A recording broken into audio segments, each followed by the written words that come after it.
Welcome to the Mean SF Developers. This is our first official meetup. I'm actually re-recording the talk that I gave at the first meetup. There's been some requests for that, which is great, so I'm happy to run through it, record it, and post it up there. So, like I said, I'll just get started here. I'm Mike Moser. I'm a full-stack entrepreneur. I've been building software for over 15 years. I'm the co-founder at Split VR. It's the easiest way to find, split, and book vacation rentals with your friends and family. It's all powered by our group payment platform called Human Gravity, so it has a great social payment aspect to it. I'm also an independent contractor. When the right project comes around, I love to sink my teeth into it. A few fun facts about myself. I've been personally nominated for 3 Emmys for the work that I did with NBC Sports for Sunday Night Football Extra, as well as the Vancouver 2010 Olympics. A lot of live video and live video experiences that we put together for them. And I grew up in Alabama, which can be, don't meet a lot of people around here that have. So, great. Thanks.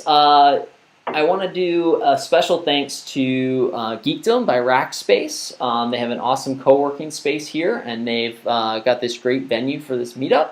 So they provide the venue as well as free beer. So there's a tap in the back.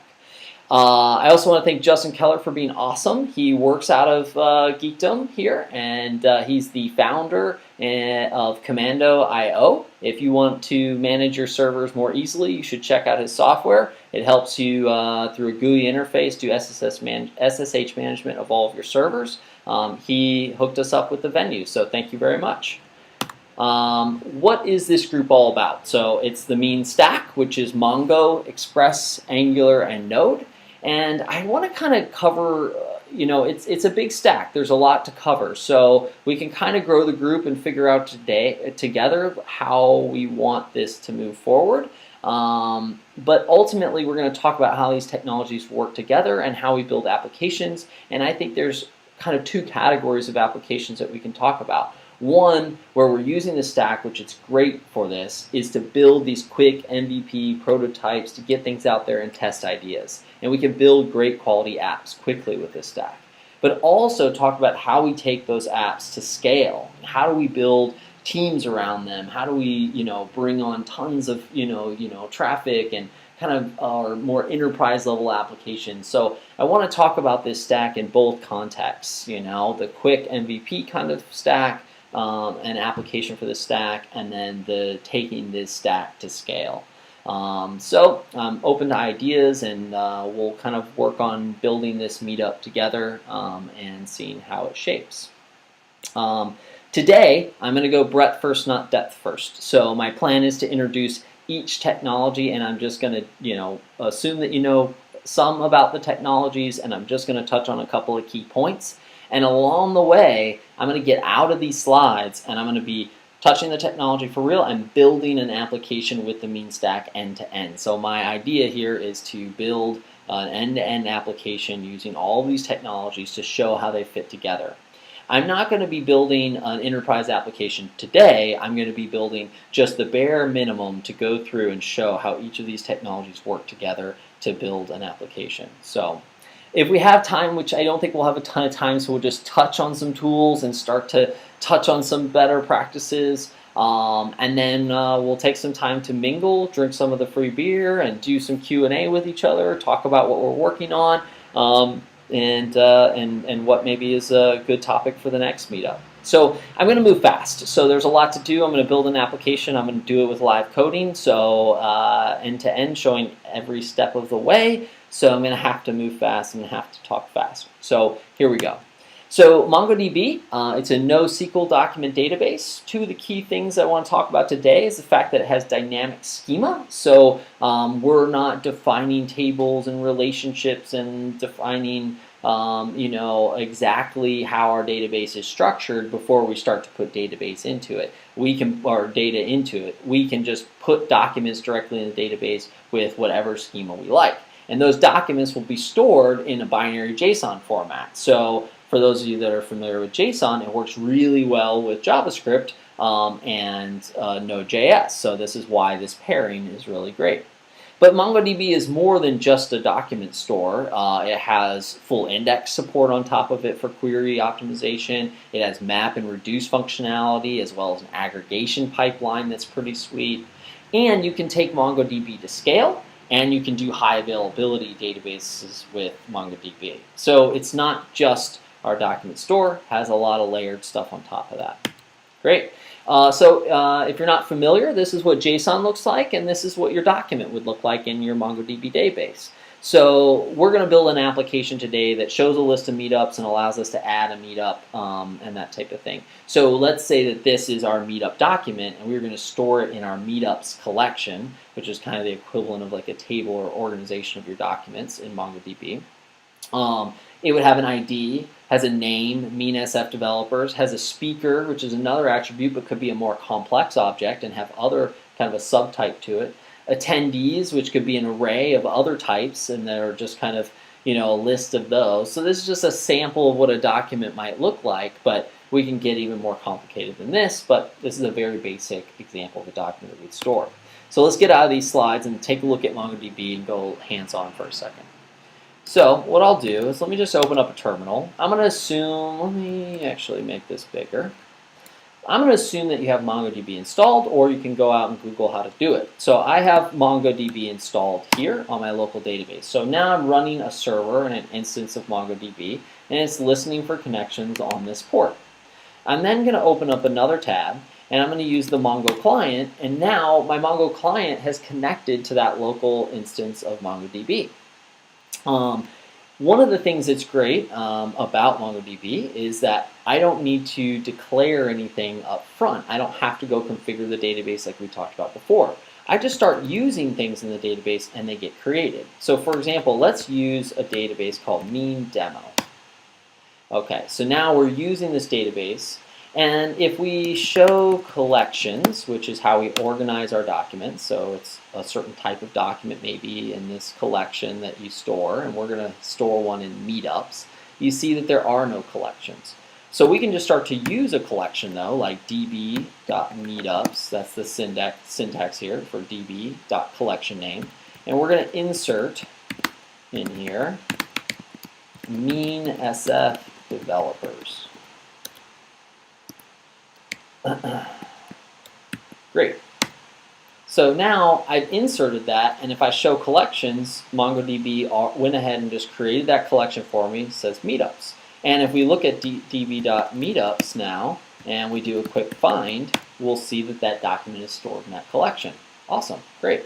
Now this first document doesn't define any schema. Any type of document and schema can be stored in that collection. It's kind of up to us as the application to put the proper documents in the proper collections. So for example, I could create another document. I could just add speaker Mike Moser. And these guys are just going to live side by side. Great.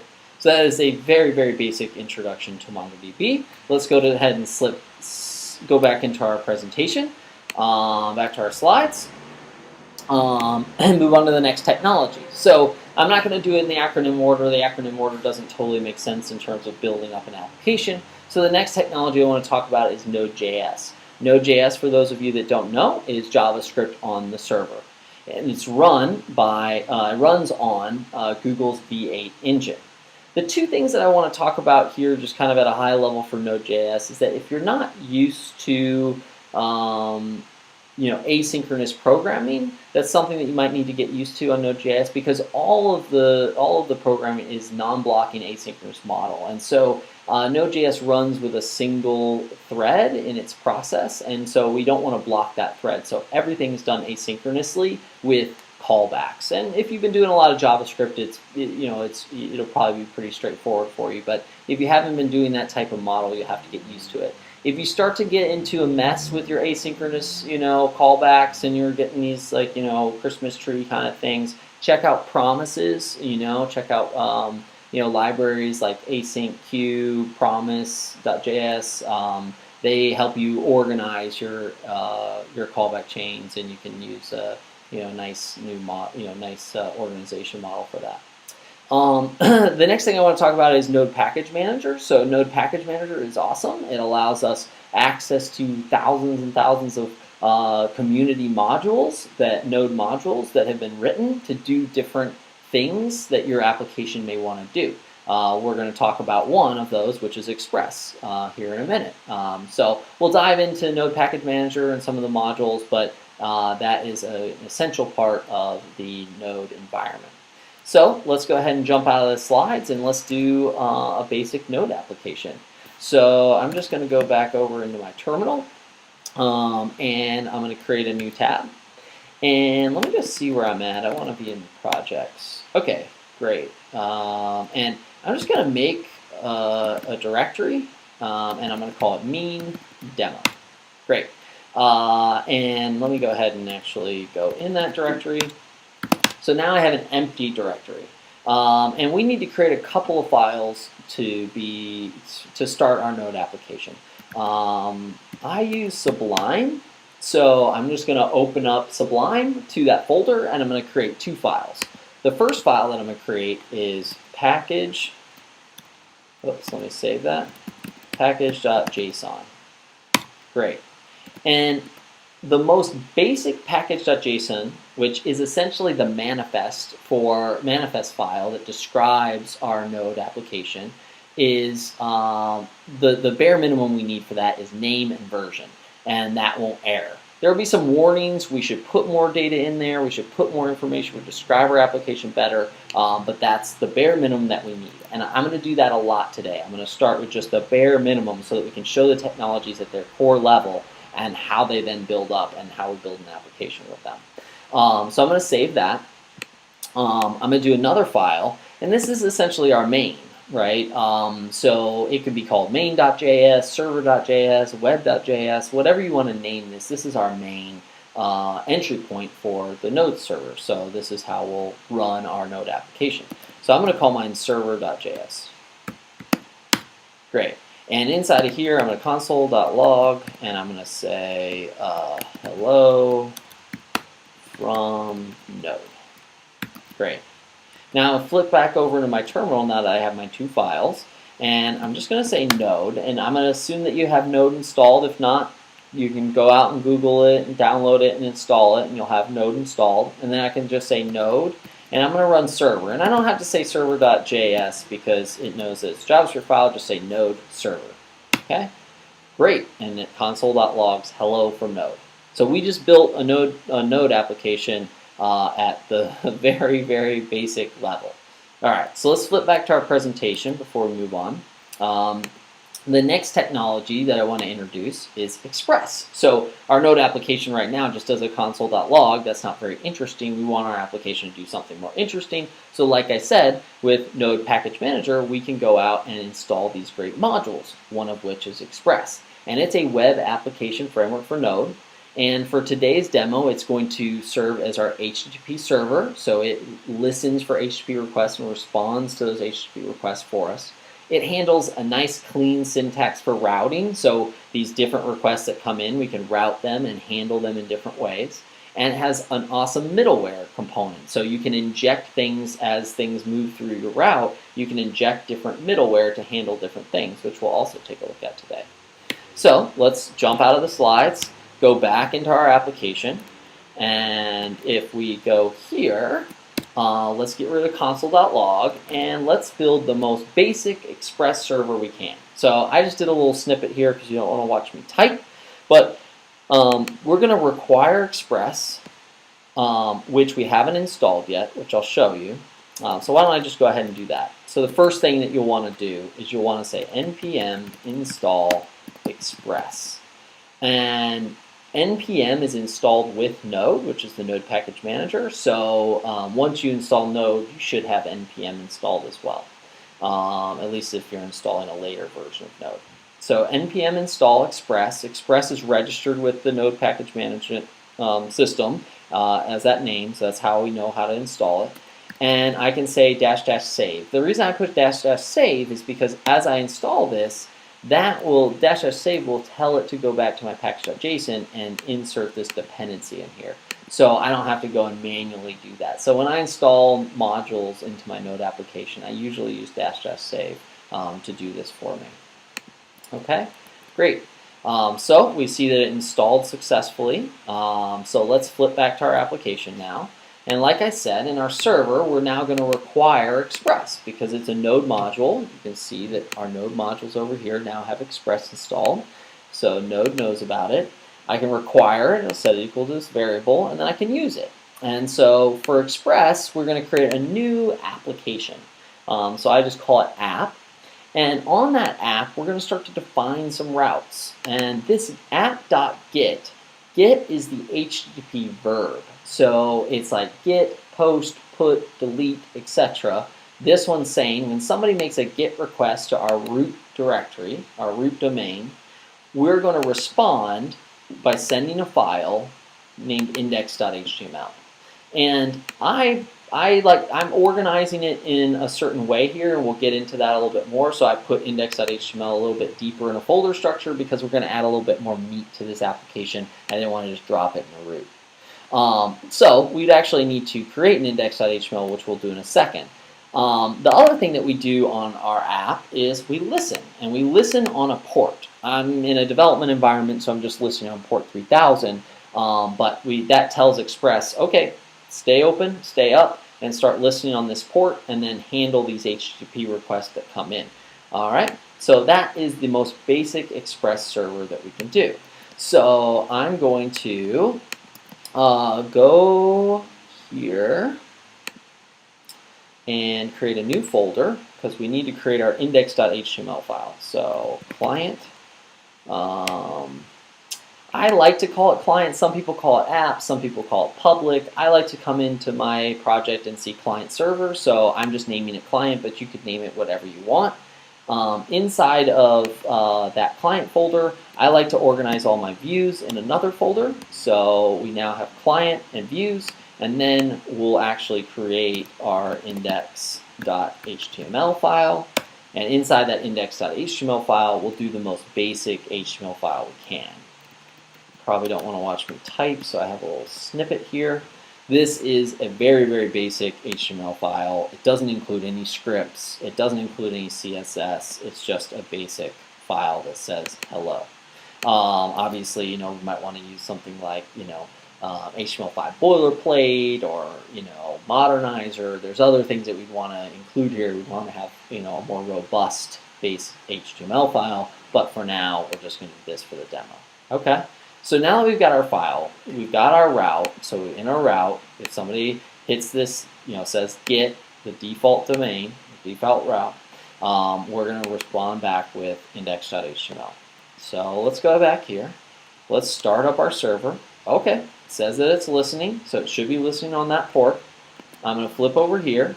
Let's start a new browser or a new tab. Go to localhost 3000, and there we go. So we now have a Node server that's using Express to listen for HTTP requests and responding on that GET request with a static index.html.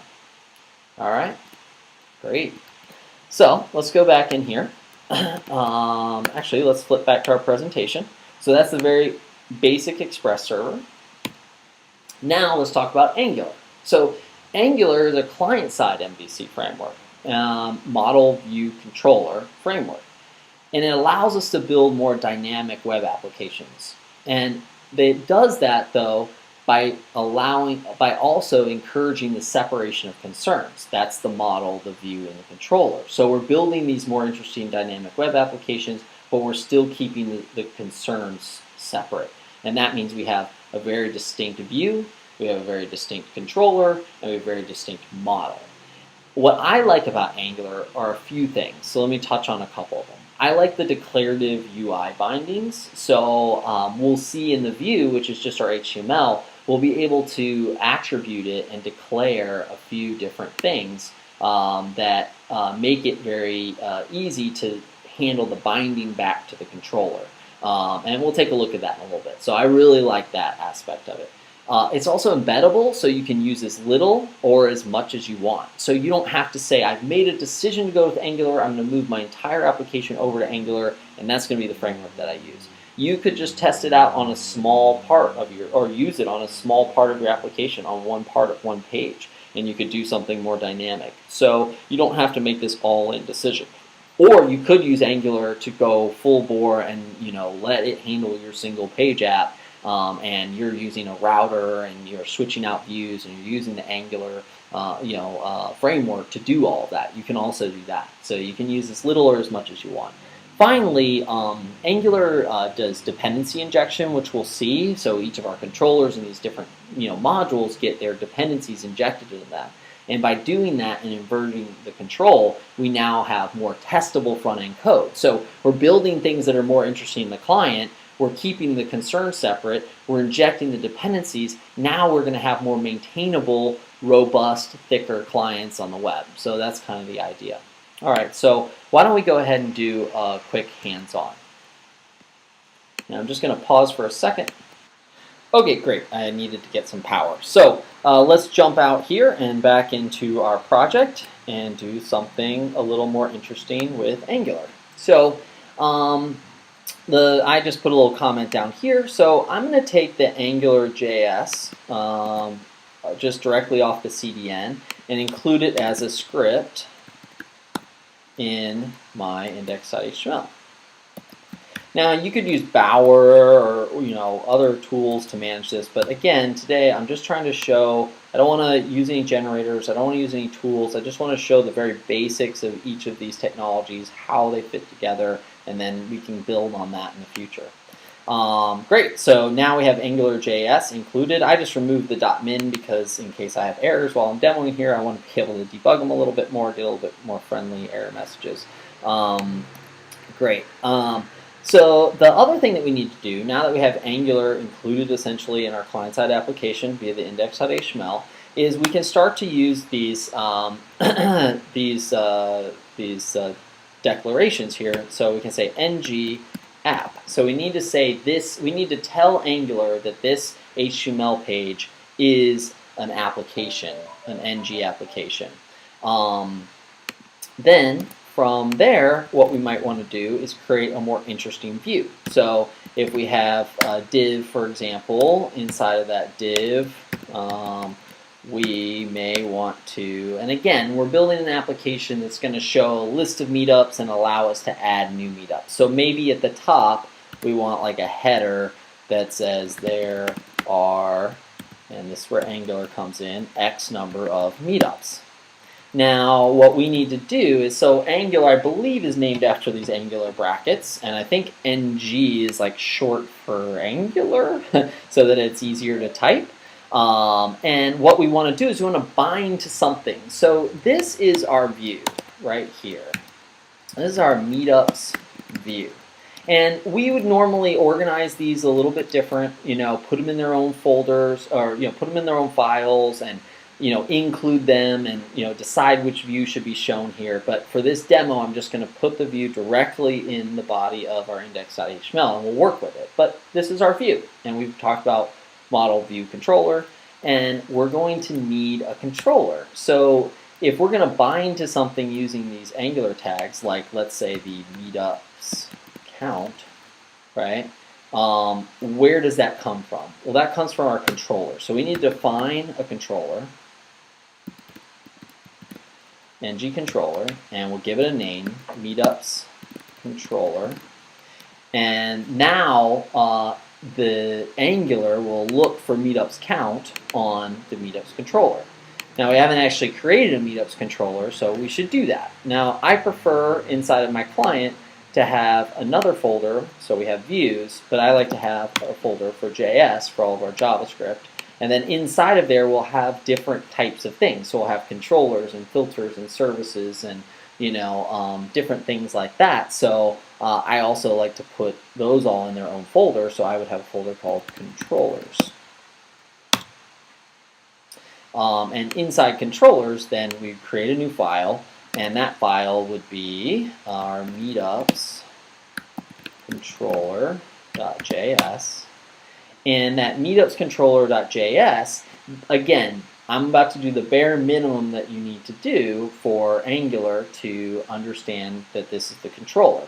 So all we really need is a function called meetups controller, and we're going to pass in the scope.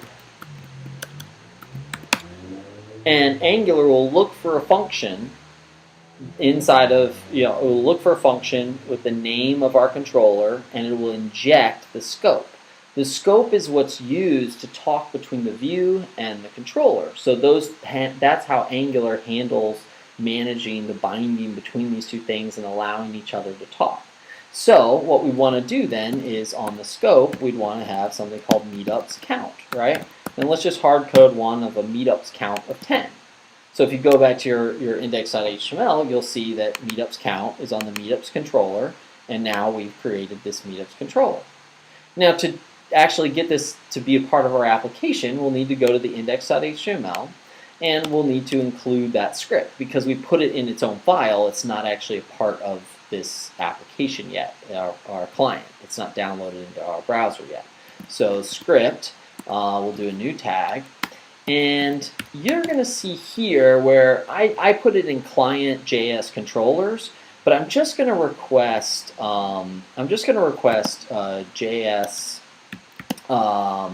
slash controllers slash meetups controller, right? And I'm going to show you, because we couldn't actually request this JavaScript file anyways, because we need to add JS on the end there, because we haven't added a route in our server yet. We've only added a route for our base URL. So we need to add a route so our server can reply back with JavaScript files. And we'll do a little shortcut and cut that client out so you don't have to say client JS everywhere. So let's flip over to that server. Now in our Express server, we can say app. And what I like to use is some middleware. So we can say app.use. And anytime somebody requests JS, we can use this helper function, express.static. And what we'll do is we'll reply with client.js.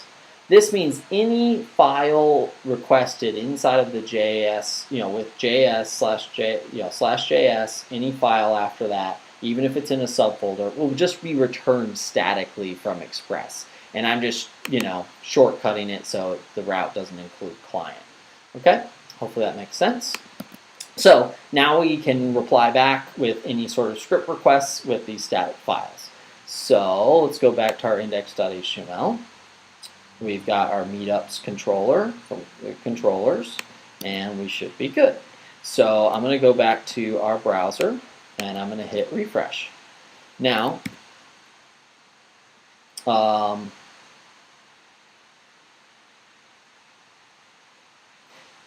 that's because I didn't restart my server. So I created a new route, but it's saying, hey, it's 404, not found. And that's because I need to restart the server because I created that new route, but it's not delivering the file. So now if I hit refresh, you see it delivered that controller down. Angular bound the two things, the view and the controller, and it displayed the 10 meetups. Awesome, great. So now we're kind of getting started, but let's do something a little bit more interesting. So like I said, we're going to be listing these meetups. So maybe what we want to do is unordered list, and we can use this guy here, and what we can do is we can use ng repeat, which is a nifty little guy from Angular as well. So we can attribute our list item with ng repeat and say for each meetup in meetups,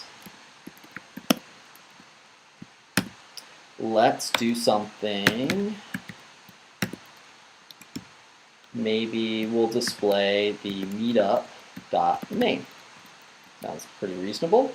Now, we don't have a collection called meetups on our controller yet. So we'll need to go into our controller. And again, on the scope, because that's what's shared between the view and the controller, we'll need to create our meetups collection. And let's just hard code one or a couple of them for now, but we'll make them real soon enough. Mean SF developers. And then maybe we'll do some other, meetup. Okay, great. So now we've got these two guys. If I hit refresh, you can see that it's bound now using ng repeat, and it's going to create a list item for each one in that collection. Awesome, great. Now, we don't want to just hard code these guys, so we probably want to be able to add our own meetups. So let's just go ahead and let's add a form. And inside that form, let's add an input. And let's have that be a type of text. Maybe we have a placeholder that says meetup name. And then we get to use another attribute here called ng model. Great. And with the ng model, the way that this works is anything we define here, it's going to do two-way binding to our controller, actually the scope on the controller. So anything that we type in this text box, we'll have access to on our controller through the scope. So we could just say that this is the meetup name. And let me just close out this input. Great. And so now we'll have access to whatever's typed in here. So we probably want a button. And we probably want that to be a button of type submit. And maybe we'll just say it's called add. Now, we could do a click event here and handle it and pass that into our controller. But I like to use ng submit, and that kind of Angular will handle the submission of the form back to your controller and call a function. And we'll call that function create meetup. All right, great. So on submit, the Angular will call the create meetup function. And all right, so we don't have a create meetup function, so we'll need to go to our controller and we'll need to create one. So again, on the scope, because it's shared between the view and the view controller, we're going to create something called we're going to create a function called create meetup, and that is a function. And it doesn't take any arguments, and that's because we'll have access to that variable that we defined through ng model. So we'll have on the scope the meetup name, and that's all that we need for this demo. What we could do is let's just scope.meetups. Let's push a new meetup and scope.meetup name. Let's just push a new one each time we click add, okay, with the values that we have. So now I'm refreshing this. I have a form. This is a new meetup, and we'll click add, and there we go. And it's bound to that collection.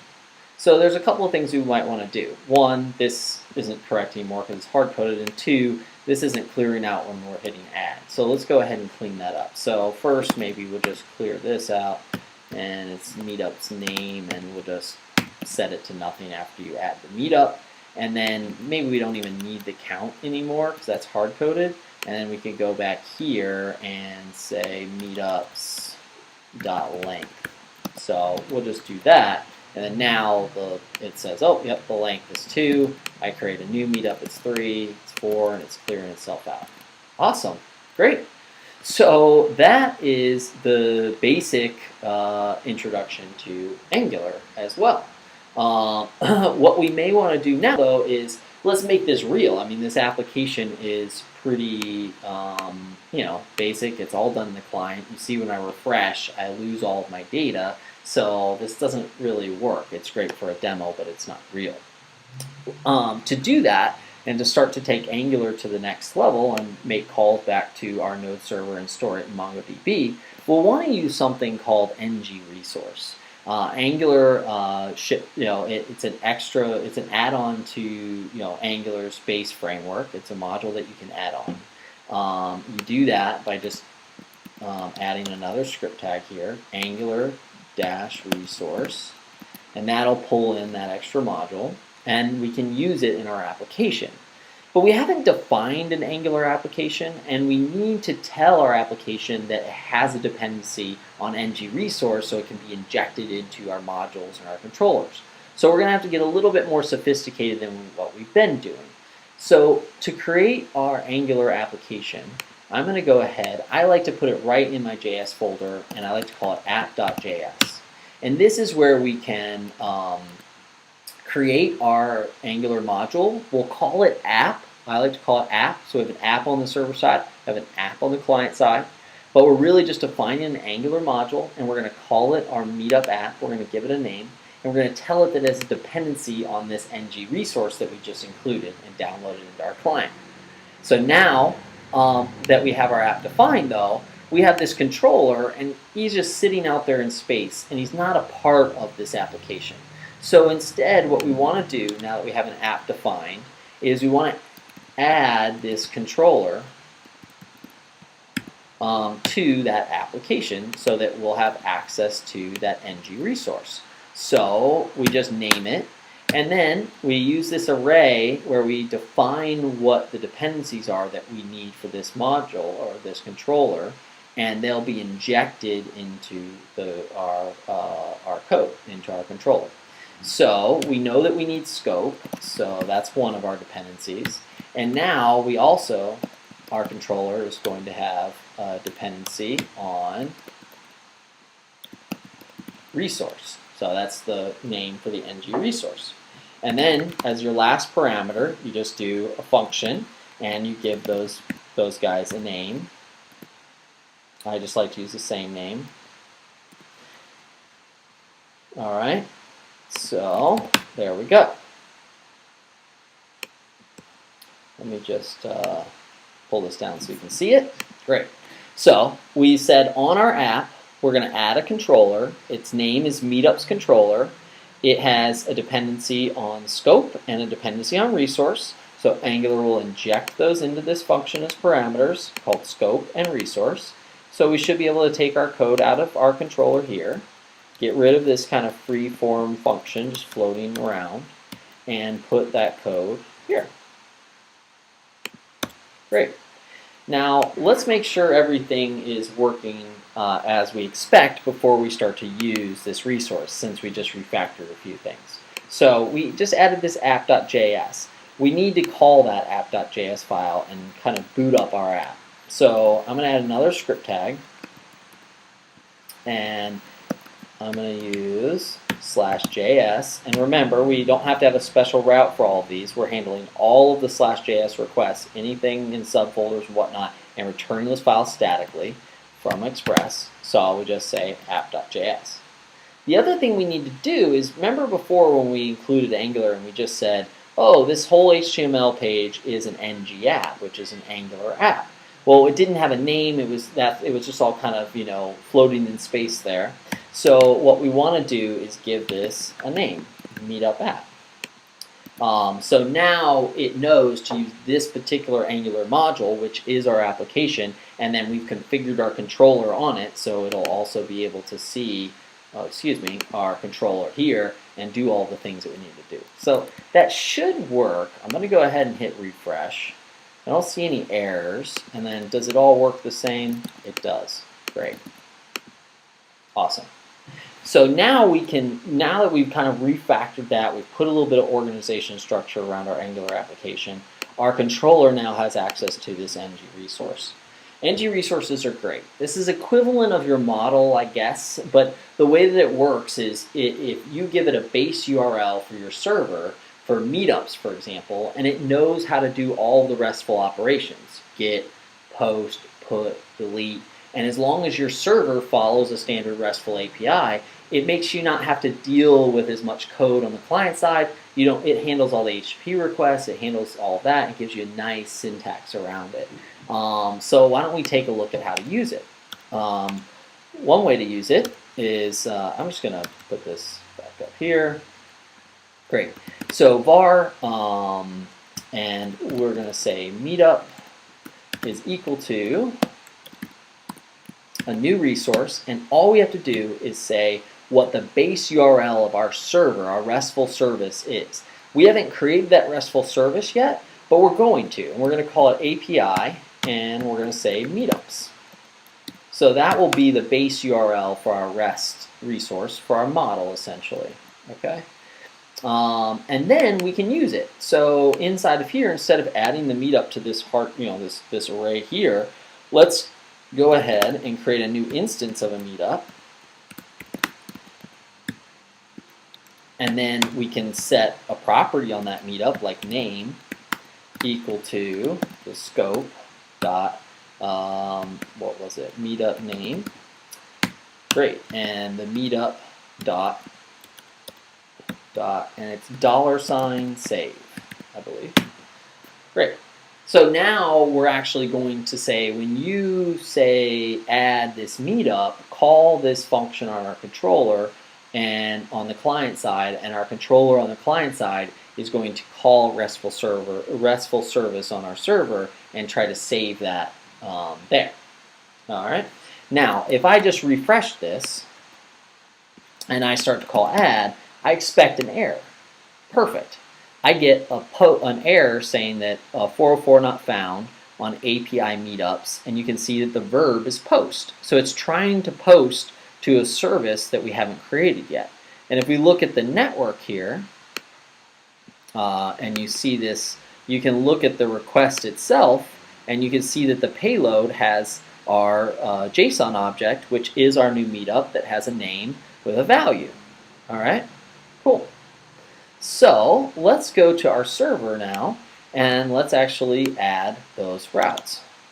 So we just say app dot the verb name post for our route, and we are going to say API slash meetups, and on that it will then call a function, and that function would be a request, and it'll be passed a request and a response by Express.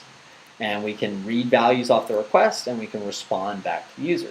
Now, I don't like to put all of my code right here, so I would start to organize a little bit more. I would say that there's a folder called server,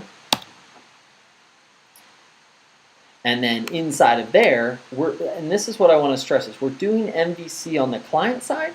We're also doing MVC on the server side. So inside of this folder here, I would say controllers, so server, controllers, and then we could create a controller for this route, so for all these meetups. So let's create a new file, and let's call it a meetups controller.js. And inside of here, this is just a node module. So we're going to require it from our server so that we can use this controller. So the way that Node works is, if you want somebody who requires your module to have access to something, like a function or whatnot, then you need to export it. So we'll just export something, a function called create. And let's just, so you can see, if we go back to the server, we could just take this function out of here, because that's all I'm really doing. I'm just organizing the code better, and I can go to my server, my meetups controller, and I'm just going to put that function there. So I'm really just organizing these controller functions, pulling them away from the routes so that our server just has a nice clean set of routes, and it points to this set of code that's organized in this controller. And inside of here, let's just, for right now, let's console.log, and let's log the request.body. Sound good? Okay. And we'll go back to the server, and now the server needs to pass that to the controller. I would normally do like a namespace. So inside of controllers, I'd create like an index.html or JS, and then I would have like, the different namespaces for like, different controllers. So you could say, you could require the controllers folder, and then you could say, controller.meetups, controller.this. But for this demo, we'll just do something a little bit more straightforward. So we'll just say this is the meetups controller, and we'll require and it's relative, so server slash controllers slash meetup controller. So that is a long thing, so that's why I usually like to, do the namespaces. But we'll just do that for right now. So now we have this meetups controller that we've pulled in, and we can just say meetups controller dot create. Great. So now that's just saying when somebody calls this route, call this function on the meetups controller. All right. Now, if we go back, we need to restart the server. Since we made a change on the server, we need to restart it. And I must have misspelled something. Controllers, meetups, plural. So meetups controller. So I just misspelled the name of my controller. So now it says that I'm listening. Great. Let's test this out. So I'm going to refresh this and say this is a test. All right. So I'm running that. Let's just see. We didn't see any errors this time, so it did the post. So if we go back to our terminal, we should see that it console.log the request body. Now we looked at the request body and we saw our JSON was in there. And if we go back and look again, we'll see it again. So we see that this is a test, the body's there. The reason it's saying that it's undefined is because Express doesn't use a body parser by default. So it doesn't recognize the body of this request as JSON and it doesn't parse it. So we just need to quickly include a module that is an Express module called body parser, and then it'll all work. So let's do npm install, and it's body parser, and -- save to put it in our package.json. So that's installing it. And then we go back to our server, and what we can do is say body parser equals require body parser. Okay. And with this body parser, we can just use middleware again. So we can say app.use, and we'll just say for these requests, in the middleware, inject this body parser and see if, parse the body, parse the JSON out. Okay, great. So that's how we use the body parser. Let's just start our server again. Let's go back here. I'll just refresh for good measure, but probably didn't need to. This is from the client, and we'll add it. And no errors, which is good. And then there we go. So on our server, we console.log the request.body, which is just JSON from our post. Awesome. So now on our server, we want to store this. So we look at our controller that's handling this. We want to store this in our MongoDB database. So what do we do for that? So we could use the native MongoDB drivers for Node and very easily put that in. I like to use something called Mongoose, so a module called Mongoose. It's an ODM. And it allows you to define your schema in your application and then gives you some nice syntax around the driver for that. It's not always the right choice. There are some performance overhead to it, so make your own choice. But for a lot of applications, I really enjoy using, an ODM and using Mongoose specifically. So let's use that. So to do that, what we want to do first is we want to install the module. So So it's npm install mongoose. Again, -- save, because we've been wanting to keep up with our package.json over here. And it'll keep putting those in there, so all our dependencies will be defined. And while it installs, great. So Mongoose is now installed as a package. We can see it got added as a dependency. And again, all your Node modules are just over here in this folder. we can use it. So let's go into our controller. Actually, let's go into our server-side controller, excuse me. And what we want to do is we want to be able to save this model. Again, we're doing MVC on the server and on the client side. So I wouldn't just start using Mongoose right here. What I would do is I'd create a model object. So if I do a new folder on the server, I would call it models. And inside of that models, I would create a new model or a new file called meetup.js. And this will be the model, the meetup model for Mongoose. And so I'll just create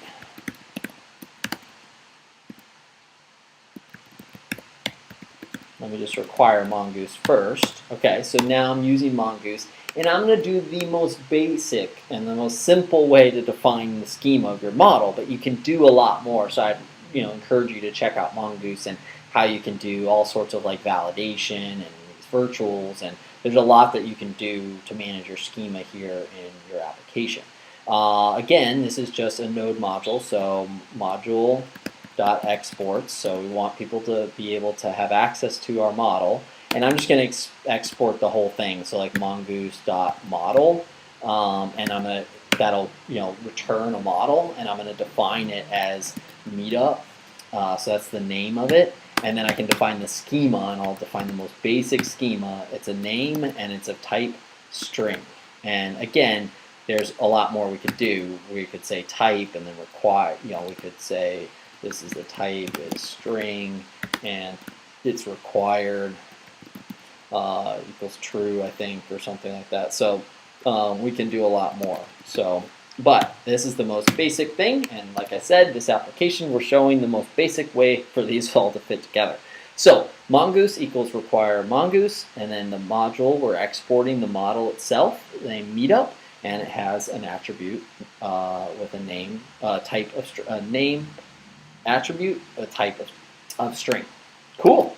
So now we should be able to go back to our controller, and we don't need to use Mongoose here, but what we want to do is we want to define our meetup model. So again, I would normally do a namespace for models and controllers, so you can say model.meetup and models.meetup and this type of thing, but we'll just require it directly. It's relative, so we just need to do models, meetup, great.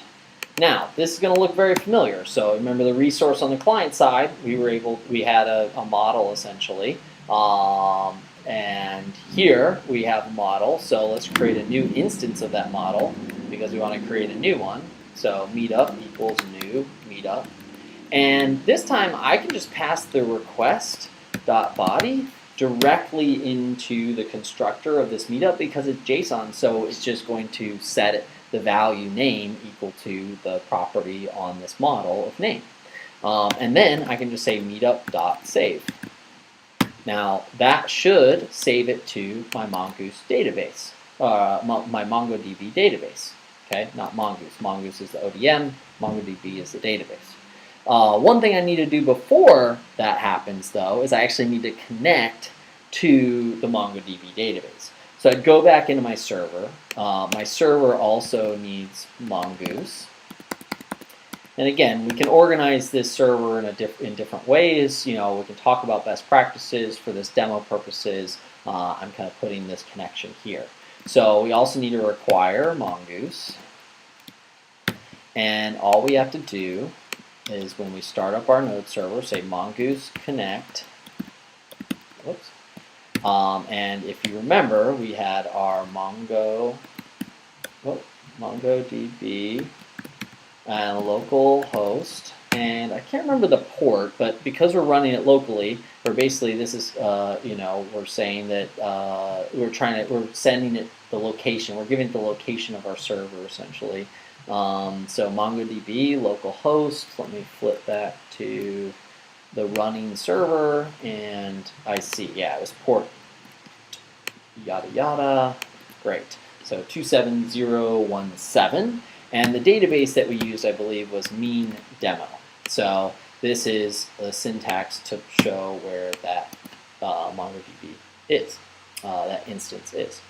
So now that should connect, and Mongoose does a good job of handling the connection, so if you're making requests, it handles all of that. So don't have to worry about a race condition, I don't think.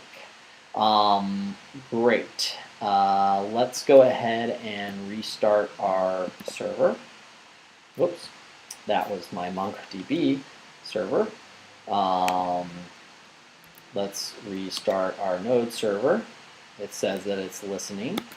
Let's go here and just for good measure refresh and say this is from the client. We'll say add. We don't have any errors. Let's go back here, and now we should with our Mongo client. I think I might have to reconnect it because I stopped the server. And then use mean demo. So we're using the database. So we're now connected to our MongoDB instance. And I think we could just say find meetups. And yep, we see the other two meetups that we had put in there before. And then you see this new meetup. This is from the client. So it actually saved it to the MongoDB database. Awesome, great. Now, one thing we talked about earlier is that this isn't synchronous code. So this looks like you can't say var, result equals this, and after you save it, the result goes in there. The way that it works is it's done via callback because it's asynchronous. So you say function, and the standard JavaScript callback syntax is error first, and then the result. And then you can do what you need to do with that result. So what we can do with that result, because we're always talking in JSON all the way from client to server to database, we just get to pass it right down. So we can just say respond with JSON with the result, and that's actually going to send that result back down to the client with an ID on it and everything. So we can go to our client and go into the controller and say, okay, so where you said save, it also has this callback. And I think for this guy, I'll just do result without the error. And then I could set now that new meetup onto our collection. So we have this scope meetups here, right? So I'll just push it onto that. So scope meetup push, meetups push, and I'll just say the result because again, it's JSON. So we're starting to see the beauty of this stack. We're going end to end here, and we're not having to reformat the model data as we're pushing it from database to server to client. So it's pretty cool. Yeah, so let's see if that works. So let's go ahead and restart the server. Okay. And then let's go ahead and refresh this. And if you saw that error a second ago, it's because we didn't really respond back ever. We just said like save, but we didn't respond back, and that's what we're doing now. And so it was actually still had an open connection on that post, and it was just sitting there. So you do need to respond back, and you need to close that request response loop. So you don't want to just say .save and then be done. You need to also respond back with like at least like a 200 or something to your client. Otherwise, they'll just be sitting there open. So this is a test, and then if I hit that, that goes all the way to the server, and it stores it in the database, and it comes back and it puts it on the collection. Awesome. I don't like that it doesn't clear that out, so it just bothers me. So why don't we just do that again? So we'll say scope.meetup name, and that's just the text input value that we're going to clear out. I can do this, and here we go. Awesome. So the downside is that or the thing that we need to do next is that we're still like hard coding these first two, and then we're only storing some of these arrays. So let's go ahead and actually pull all the meetups down from the database, and then we'll basically be done. So go back to our server here. We want to take out these hard-coded guys. We don't need those. And again, this isn't necessarily best practice, but for the demo purposes, all you would need to do is when your controller gets created, you could say meetup.query. That's the syntax to find meetups, and it's going to use a GET request against these guys, against our API meetups. So that query, and then the function will return a result. So what happens after that query? Because I didn't have any, parameters or anything, so I just pass in the function to call back with the results. I'll call it results because it's a list. And then I could just say, let's just say at scope.meetups, and we'll just set the whole list equal to the results. All right. Great. Now, that's not going to work though unless we create a GET route for our RESTful service for meetups, because we don't have that route. So if I refresh, you can see it's using the verb GET, and it's trying to call the API for meetups, and it's getting a 404. So we just go back to our server, and this should be pretty easy to add now. So we already have our post route for meetups, so now we have our GET. So we're starting to create our REST API here, right? And instead of it calling the create method on our controller for meetups, we'll have it call the list method. And we'll go to our server-side controller, and again, we'll just do module.exports, and this time a function called list, and it'll take a request and a response, and inside of here, we can just say meetups.find, so it's just a little bit different syntax from the client resource, but meetups.find for Mongoose, and Mongoose is going to return either an error or results, plural because it's a list, and then we can just respond back with JSON again with the results, and our client should be able to display it. So let's restart our server, which we can talk about some tools so you don't need to keep restarting your server and set up your environment, a little bit better. And then I refresh this, and it's pulling it from the database. So this is a new one. And we'll add it, and I refresh, and now we have 9 because it's stored in MongoDB. So that is a very basic end-to-end description of how to work with each of these technologies at their very, very, very basic kind of level. Let's flip back into our presentation and kind of finish off the talk. So we went through AngularJS. Now you might say, wow, you were typing a lot, and you didn't set up your project in a way that it could scale. Well, there's a lot of great examples out there on how you can get started a little bit faster. You don't need to write all that code. You don't need to do all of that plumbing all the time. There's a lot of seed projects out there that try to set forward a good practice for organization. I did client server and then JS and controllers. You might have directives and filters and services and these other things. But there's different opinions out there on how to set up that folder structure.